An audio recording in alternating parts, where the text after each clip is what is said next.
Fala galera, aqui é o Paulo Aragão falando, sejam todos bem-vindos ao Giro Bitcoin, esse podcast diário que vai te informar no menor tempo possível sobre as últimas notícias que agitaram o mercado cripto mundial.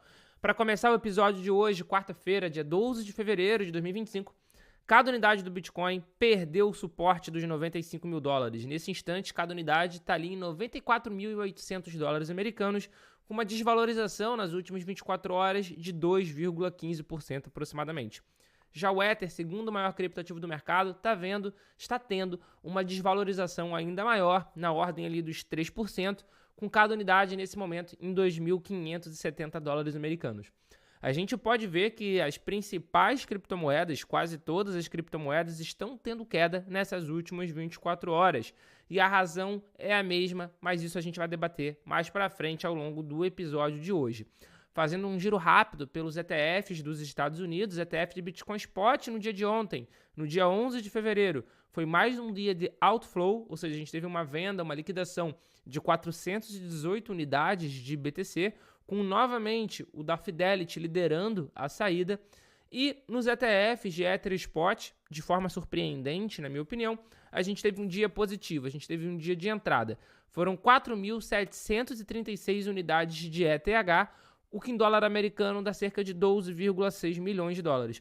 Ou seja, novamente, em um dia onde os ETFs de Bitcoin tiveram outflow, os de Ether, os de ETH tiveram um inflow. Isso para mim é bastante surpreendente pelo momento do mercado, mas de qualquer forma é uma sinalização muito positiva para o segundo maior criptoativo do mercado, que está sofrendo ali para conseguir recuperar a marca dos 3 mil dólares. De qualquer forma, notícia positiva para o Ether, mas o mercado cripto vai ver sim alguma turbulênciazinha nos próximos dias.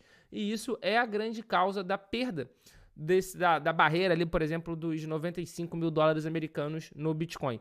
A gente estava vendo o Bitcoin quase que lateralizado em 97, 98 mil dólares já fazia algum tempo e agora teve essa queda.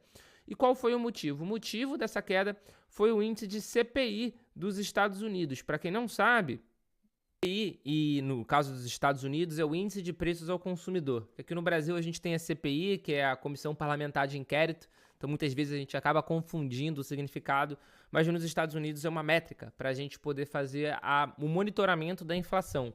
E o CPI dos Estados Unidos subiu 0,5% em janeiro, na comparação com o mês anterior, quando aumentou 0,4% em dezembro. Alguns economistas previam um avanço de 0,3% no período. Em 12 meses, o CPI registrou um incremento de 3% em janeiro, após alta de 2,9% em dezembro. A projeção era de que repetisse a taxa de 2,9% de elevação.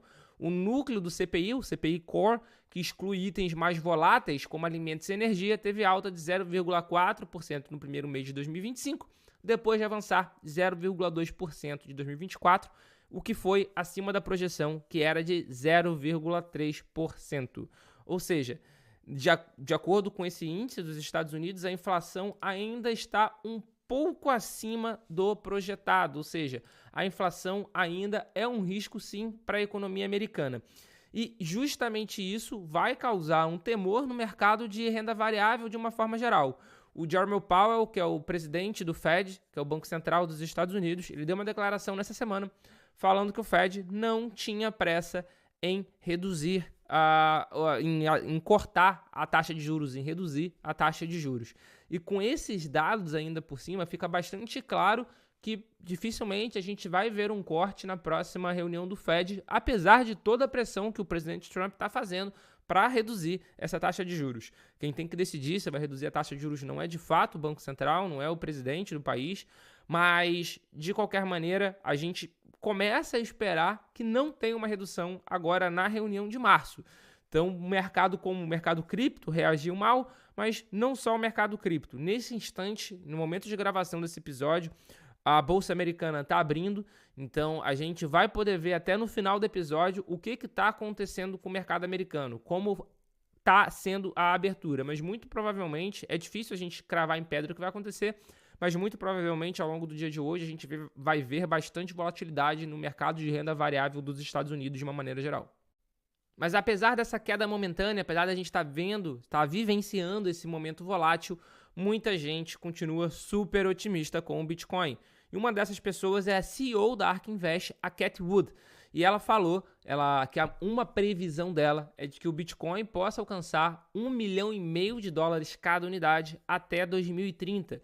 E ela falou que esse crescimento, essa valorização do Bitcoin seria devido justamente ao aumento da exposição a ativos digitais, incluindo o Bitcoin, por parte de investidores institucionais. E, de fato, a gente tem visto uma grande corrida nesse sentido. Cada vez mais empresas, cada vez mais países, cada vez mais estados querendo comprar Bitcoin, querendo se expor em alguma criptomoeda, pensando em valorização, pensando numa proteção contra a inflação. É claro que vendo o curto prazo, a gente pode estar vendo aqui que o Bitcoin na última semana está perdendo 3%. Mas tem uma frase em inglês que eu gosto bastante, que é "When you doubt, zoom out". Ou seja, quando você tem dúvida, amplia o período de tempo que você está vendo, zoom out. Então aqui, por exemplo, um mês, em 7 dias está tendo desvalorização de 3%. Legal, você pode ficar com medo sobre esse ativo, mas em um mês está tendo valorização de 5%. Em um ano está tendo valorização de 97%. Então, when you doubt, zoom out. E é basicamente isso que a Cathie Wood acha também, que apesar de todas essas chances, sim, de ter quedas momentâneas, de ter uma desvalorização em curtos períodos de tempo, no longo prazo, o Bitcoin ele tem uma forte tendência de valorização, justamente por causa desse aumento da adoção do Bitcoin por parte dos investidores institucionais. A grande verdade é que vai faltar Bitcoin quando todo mundo de fato quiser comprar. A gente já está vendo hoje uma corrida de países, de empresas querendo comprar Bitcoin.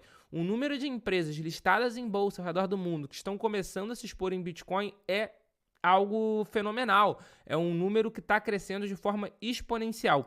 Então, essa previsão dela, de $1,5 milhão até 2030, $1,5 milhão, é bastante ousada essa previsão. Eu, particularmente, por mais que eu acredite muito no Bitcoin no longo prazo, eu tenho dúvida sobre esse valor do dólar, sobre esse valor em dólar, né, do Bitcoin, mas talvez isso queira dizer mais sobre o dólar do que sobre o Bitcoin, né, no final das contas. Isso pode querer dizer que o Bitcoin se valorizou tanto perante o dólar, porque o dólar talvez tenha perdido muito valor também. Dando continuidade ao episódio de hoje, um alerta. Recentemente rolaram rumores no mercado cripto de que a OpenSea estaria se preparando para fazer um airdrop de tokens e supostas exigências de KYC, que é o Know Your Client, conheça seu cliente, para justamente poder participar desse suposto airdrop de tokens. Mas foi negado pela OpenSea de que eles vão fazer esse airdrop. Então, muito cuidado aonde você está colocando os seus dados de KYC. De fato, tinha uma página de testes na OpenSea sobre essa questão do airdrop, só que foi negado de forma oficial de que terá um airdrop de tokens da OpenSea. Então, muito cuidado que isso já está sendo utilizado por golpistas para tentar roubar o acesso à sua carteira, roubar o acesso à sua wallet. Dando continuidade ao episódio de hoje, agora uma notícia positiva para o mercado, especialmente para um altcoin específico. A SEC, que é a Comissão de Valores Imobiliários dos Estados Unidos, reconheceu os pedidos de ETF de Solana apresentados pela Canary Capital, pela VanEck, pela 21 Shares e pela Bitwise. A decisão marca o início do período de revisão regulatória, permitindo que os investidores e os especialistas enviem comentários antes da decisão final. A SEC abriu oficialmente o período de comentários públicos para o Canary Solana Trust, que é um ETF proposto justamente pela Canary Capital. O regulador confirmou igualmente o recebimento de pedidos de outras empresas, justamente a VanEck, 21 e Bitwise. Isso, naturalmente, esse reconhecimento de pedido não significa uma aprovação imediata, mas indica que a SEC está analisando seriamente a proposta. Então, por mais que não signifique necessariamente uma aprovação, significa que a SEC está trabalhando em cima disso e que não vai acontecer uma negativa de forma sumária. Isso é uma boa notícia e muitos especialistas acreditam que ao longo desse ano a gente vai ver diversos ETFs sendo aprovados. A gente já teve ali a solicitação justamente do ETF de Solana, do ETF XRP, do ETF de Cardano, que nem foi noticiado aqui no Giro Bitcoin de ontem, do ETF de Litecoin, que os especialistas de ETF indicam que é uma aprovação bastante possível, bastante provável até. Então, ao longo desse ano, a gente deve ver bastante ETF acontecendo, com uma SEC que agora é amistosa, é amigável ao Bitcoin, é amigável às criptomoedas. Para encerrar o Giro Bitcoin de hoje, a gente vai vir agora para o Brasil. Ao longo dessas últimas semanas, muito tem se debatido sobre o Drex, que, apesar do Banco Central falar que não é uma CBDC, é sim a CBDC brasileira, é o nome do Real Digital.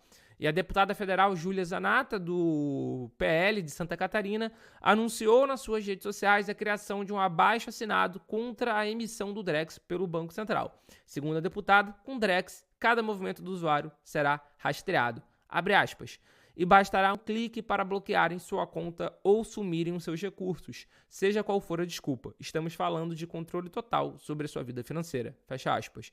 E a gente sabe que isso aqui que ela falou não está errado, apesar da gente saber também que isso naturalmente não está no escopo do Drex, mas que, de fato, com uma CBDC, isso é plenamente possível.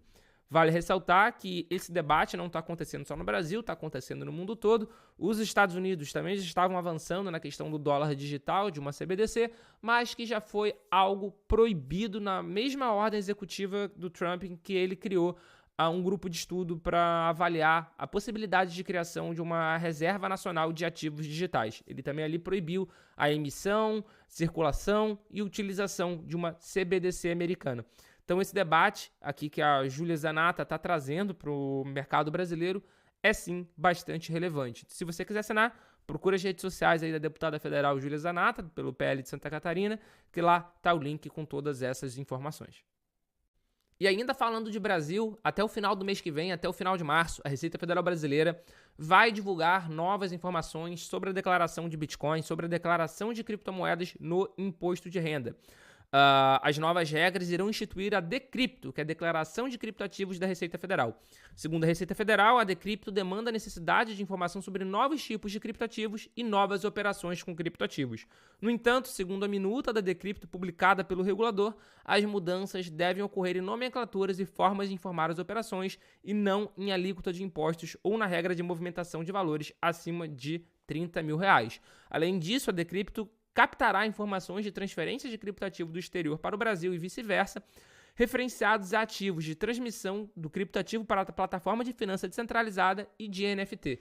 Ou seja, declaração agora até de NFT e de DeFi também.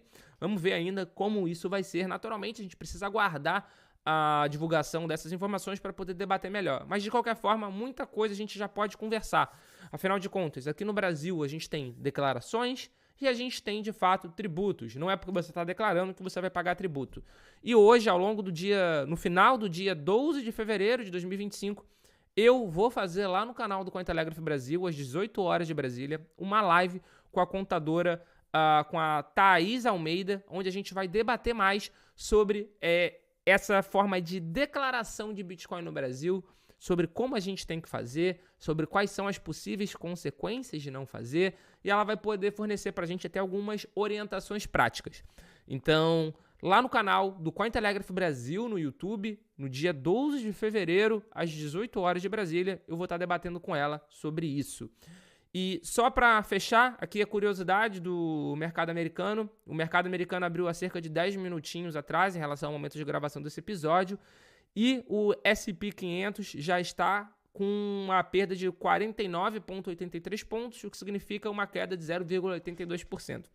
Então, muito provavelmente, ao longo do dia de hoje, a gente vai ver, sim, uma queda mais intensa, justamente por causa do índice de CPI, que indicou inflação, que vai indicar que muito dificilmente o Fed vai cortar a taxa de juros na próxima reunião. Então, que nem eu falei, estava abrindo naquele momento que a gente estava lendo sobre a notícia, que eu estava explicando para vocês a notícia, mas em 10 minutos já está tendo a perda aí de quase 50 pontos. Esse foi o Giro Bitcoin de hoje. Se você chegou até aqui no episódio, não deixa de compartilhar, não deixa de seguir, se inscreve no canal, dá o seu like, 5 estrelinhas se você tiver por algum streaming. Pega esse link do episódio, compartilha lá no seu grupo de família do WhatsApp, se a pessoa está na dúvida do porquê que o Bitcoin está caindo, precisa escutar o Giro Bitcoin de hoje. Muito obrigado pela sua companhia e a gente já tem um encontro marcado aqui no nosso episódio de amanhã. Valeu!